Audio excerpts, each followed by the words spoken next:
Hello everyone and welcome to this launch event session on flexible update management. Today I'll walk you through the changes we're making to update management for your Business Central environments from version 25 onwards.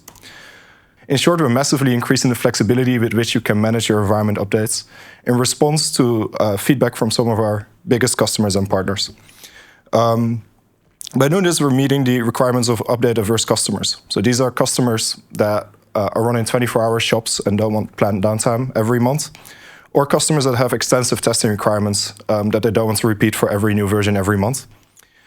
We're doing it also to spread and reduce the workload of partners. So partners that manage many customer environments have many updates to run every major update. And by increasing the flexibility with which these can be scheduled, we can spread and reduce their workload. And then finally, having fewer updates or more flexibility in managing these updates also makes it possible to operate more efficiently. So whenever exceptions are needed, you can now reschedule from the admin center yourself rather than having to go through customer support. The major update cycle for the past couple of releases has looked like this. So as with every major release, we start with a preview period that runs every March and every September. And then every October and April, we ship a new major version. For the past releases, this major update would be scheduled around 7 days after it's first made available on every environment. And then from that moment on, administrators would have 60 days to schedule that update and run it. After that, a grace period would start, and then finally an enforced update period would start in which any incompatible extensions are uninstalled. Now, what we heard a lot from our customers is that these 60 days are not enough in some cases. So what we're changing with version 25 and further is that the update period is increasing from 60 days to 5 months. So now when version 25 ships on the 1st of October, any environments that are updating to this version will have until the 1st of March to do so. After the 1st of March, we will start a grace period similar to before, but the grace period is shortened. So for 1 month, the month of March, we'll run the updates every week, and it's no longer possible to schedule it for a later date. And then finally, from the 1st of April, we'll start the enforced update period. So in this period, any environments that still have failed to update because of incompatibilities in installed extensions will be forced updated by uninstalling those extensions as part of the update. With these changes, the grace period now aligns with the preview period for the next version. So the moment the grace period for version 24 starts, we'll start the preview for version 26 in March next year. And then in April, when we ship version 26, we'll start the forced updating from version 24 to version 25. With these changes, we'll refer to an update cycle only for major updates. So the update cycle, as I just said, starts with a preview period that lasts for 30 days. After the preview period, we'll start the regular update period. This will always last for 5 calendar months, and the end date is fixed. So for the update that ships in October, the end date of the update period will always be the 1st of March. And for the update that ships in April, the end date will always be the 1st of September. After the update period, we continue with the grace period, which is shortened, but behaves exactly as grace periods for previous releases. So during the grace period, we're scheduling the update every week. It will run on the scheduled date, and if it fails, we'll reschedule it for a week later. During this period, it's not possible to postpone the update to a later date. So if we schedule the update after a failed attempt to run 7 days after that attempt, you can reschedule it to an earlier day. You can say, I want to try it again after 5 days, but it's not possible to reschedule to a later date, let's say to reschedule after 10 days. This grace period lasts for a month. So in short, that means that every environment update will be attempted 4 times. And after that, we'll start the enforced update period. So this period behaves much like the grace period, with the exception that as part of this update, we'll uninstall any apps that are not compatible with the next version of Business Central. And also in this time, it's not possible to postpone the update any further. Minor updates, on the other hand, don't have an update cycle anymore. So we'll continue to ship them every month. And the default scheduling is unchanged. So every month we'll ship it. 7 days after we ship it, it will be scheduled on your environment. And then you can reschedule it.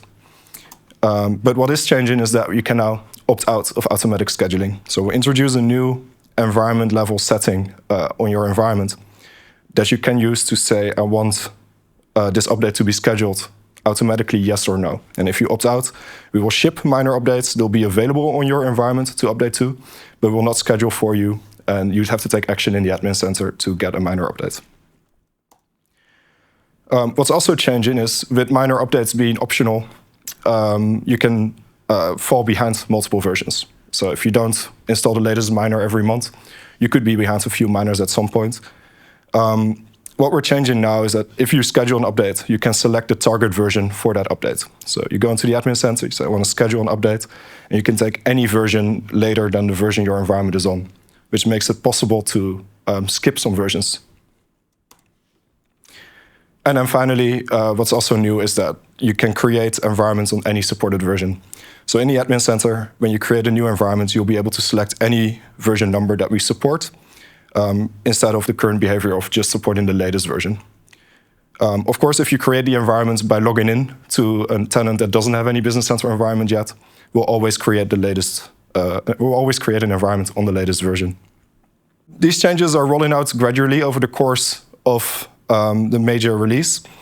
So the public review is starting in October 2024 when we ship version 25, and it only applies to Microsoft localized environments.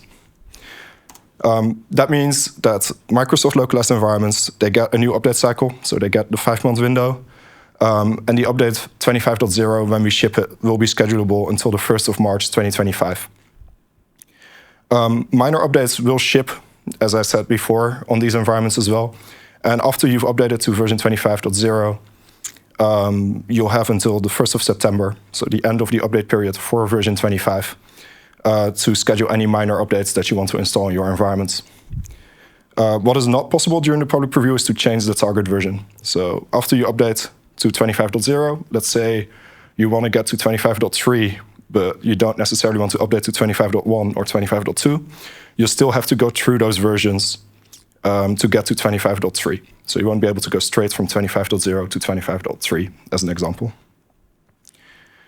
Then general availability is going to follow towards the end of this release wave. At that point, these changes will be available globally. So also the more flexible update management will be available to partner localized environments. And at that point, also the admin center changes will come. So we'll introduce the opt-out for automatic scheduling. So environments can choose not to receive minors automatically anymore. At that point, it will be possible to change the update target version as well. So it'll be possible to skip versions. We'll introduce the API changes for update scheduling. So just for partners and customers that automate the scheduling of environments, the API endpoints in the admin center API that we've had for this will slightly change to reflect the new flexibility. Those changes are coming in March. And also from that date on, it will be possible to create versions or create environments on any supported version. And then finally, there's going to be some communication changes. So you can expect the email notifications to slightly change, reflecting the more flexible update management.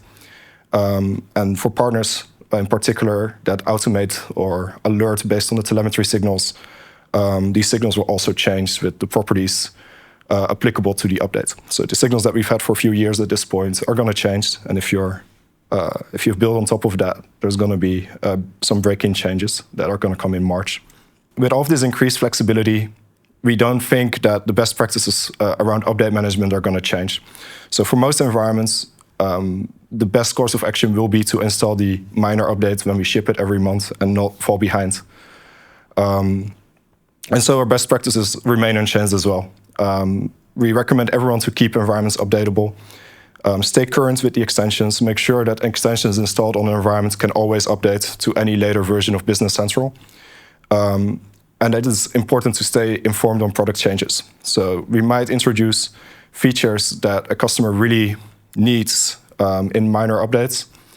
And it would be best if that environment is updatable to that version to make sure that the customer receives the features that they really need at the time that we ship them. This flexibility, it addresses some specific concerns from specific customers and partners. And for those, we really encourage them to use it and to use the flexibility. But for most customers, the best course of action would be to remain to the default scheduling every month. And that concludes Flexible Update Management in 2024 Release Wave 2. Thank you.